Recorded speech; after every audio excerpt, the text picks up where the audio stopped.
أعوذ بالله من الشيطان الرجيم. بسم الله الرحمن الرحيم. يا أيها الذين آمنوا اتقوا الله وكونوا مع الصادقين.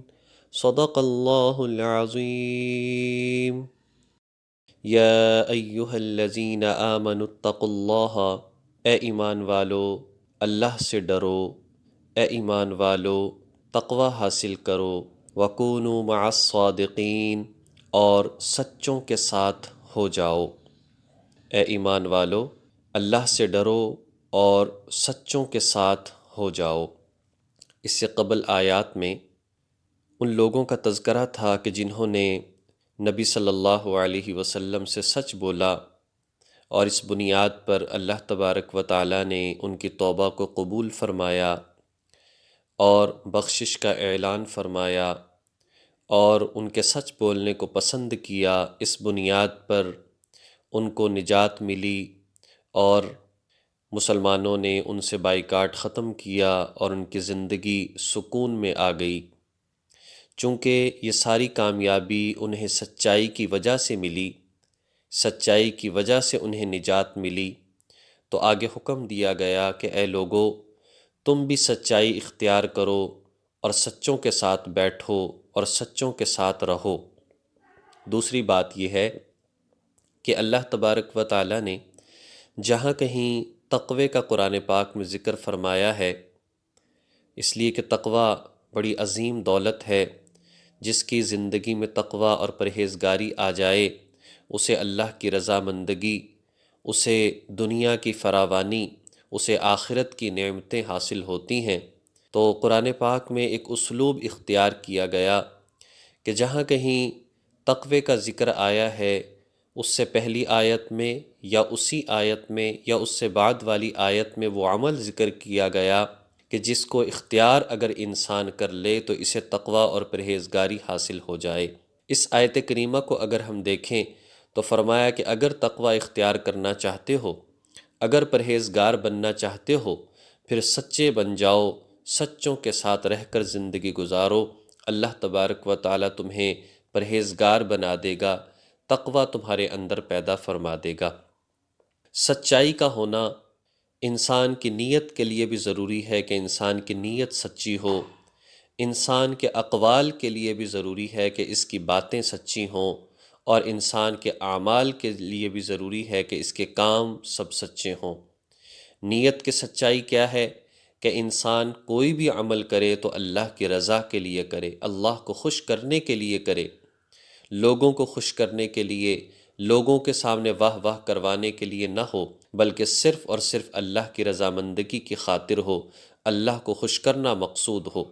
اسی طرح سے انسان بات کرے تو سچی بات کرے، جھوٹ نہ بولے، اور اسی طرح سے جھوٹی قسمیں نہ اٹھائے، غلط بیانی نہ کرے، گالم گلوچ نہ کرے، غرض ہر طرح سے زبان کے غلط بول سے بچے۔ یہ اقوال کی سچائی ہے۔ اور اعمال کی سچائی یہ ہے کہ انسان عمل کرے تو اچھے طریقے سے، خوبصورتی کے ساتھ عمل کرے، نماز پڑھے، رکوع اور سجدے کو اچھے طریقے سے کرے، الفاظ کو اچھے طریقے کے ساتھ پڑھے۔ حضرت ابو ہریرہ رضی اللہ تعالی عنہ سے روایت ہے، نبی صلی اللہ علیہ وسلم نے فرمایا، جب بندہ ظاہری طور پر نماز پڑھتا ہے اور اچھی نماز پڑھتا ہے، اور جب تنہائی میں پڑھتا ہے تب بھی اچھی نماز پڑھتا ہے، خوبصورت نماز پڑھتا ہے، تو اللہ تبارک و تعالی فرماتے ہیں، ھذا عبدی حقا، یہ میرا سچا بندہ ہے۔ یہ کیا ہے؟ یہ عمل کی سچائی ہے۔ اسی طرح سے جب انسان دعا کرے تو دعا میں سچائی چاہیے کہ پورا دھیان، پوری توجہ اللہ تبارک و تعالی کی طرف ہو کہ میں کیا مانگ رہا ہوں، میں کس چیز کا سوال اللہ کی ذات سے کر رہا ہوں، آیا میں دعا پڑھ رہا ہوں یا مانگ رہا ہوں۔ دل غافل نہ ہو، سوچے کہ میں اللہ تعالیٰ کی ذات سے کیا مانگ رہا ہوں۔ تو سچائی کی ضرورت ہر جگہ پر انسان کو ہوتی ہے۔ حضرت رابعہ بصریہ فرمایا کرتی تھیں، ایسی دعا کرنا کہ جس میں توجہ نہ ہو، مثلا ہمارا استغفار کرنا، ہمارے تو استغفار کو بھی استغفار کی ضرورت ہوتی ہے، استغفار تو وہ قابل قبول ہے کہ انسان اللہ سے معافی مانگے، واقعتاً ندامت ہو اور افسوس بھی ہو، لیکن ایک بندہ رسماً بس یا اللہ مجھے معاف کر دے، یا اللہ میری توبہ، یہ تو کہہ رہا ہے، لیکن یہ پتہ نہیں کہ میں نے اس گناہ کو چھوڑنا ہے، ندامت نہیں، افسوس نہیں، تو ایسے استغفار کا کیا فائدہ؟ یہ استغفار تو خود استغفار کا محتاج ہے۔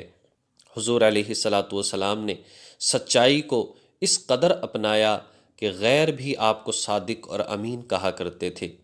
حضرت ابن عمر رضی اللہ تعالی عنہ سے روایت ہے، اللہ کے نبی صلی اللہ علیہ وسلم نے ارشاد فرمایا، اگر 4 خصلتیں، 4 خوبیاں تمہارے اندر پیدا ہو جائیں، ساری دنیا بھی تم سے چلی جائے تو ڈر نہیں۔ نمبر 1، امانت کی حفاظت تمہاری زندگی میں آ جائے کہ تم کسی کی امانت پہ خیانت نہ کرو۔ نمبر 2، بات کی سچائی تمہاری زندگی میں آ جائے، کبھی غلط بیانی اور کبھی جھوٹ نہ بولو، کبھی زبان سے غلط نہ بولو۔ نمبر 3، اخلاق کی خوبی، اچھے اخلاق ہو جائیں تمہارے۔ نمبر 4، لقمہ کی پاکیزگی زندگی میں آ جائے تو فرمایا پھر تمہیں دنیا اور آخرت کی بھلائیاں گویا کہ حاصل ہو گئیں۔ اور بات یہ ہے کہ فرمایا کہ کونوا مع الصادقین، تم سچوں کے ساتھ ہو جاؤ، یعنی کہ سچوں کی صحبت اختیار کرو، سچوں کے ساتھ بیٹھو، اس لیے کہ جب مومن ایک اچھے بندے کی اور ایک مومن اور نیک کی صحبت اختیار کرتا ہے تو انسان کو اچھی ہی باتیں حاصل ہوتی ہیں، اس لیے کہ الصدق ینجی والکذب یہلک، جو سچ ہے وہ تو نجات دینے والا ہے، اور جو جھوٹ ہے وہ انسان کو گمراہ کرنے والا ہے۔ اللہ کے نبی صلی اللہ علیہ وسلم دعا کیا کرتے تھے کہ مومن کی صحبت اختیار کرو، لوگوں سے کہا کرتے تھے کہ تم مومن کی صحبت اختیار کرو اور تمہارا کھانا متقی پرہیزگار کھائیں۔ کیا مطلب؟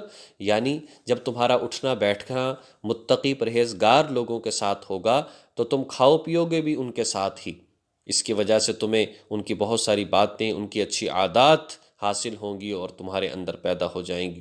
غرض اس آیت کریمہ کے اندر یہ بات ارشاد فرمائی گئی کہ انسان اچھی صحبت اختیار کرے، اچھے عمل کو کرے، ہر سنت کے مطابق عمل کیا جائے تو وہ سچائی ہی سچائی ہے، عمل کرے سنت کے مطابق تو وہ عمل کی سچائی ہے، بات کرے سنت کے مطابق تو وہ بات کی سچائی ہے، نیت کرے سنت کے مطابق تو وہ نیت کی سچائی ہے۔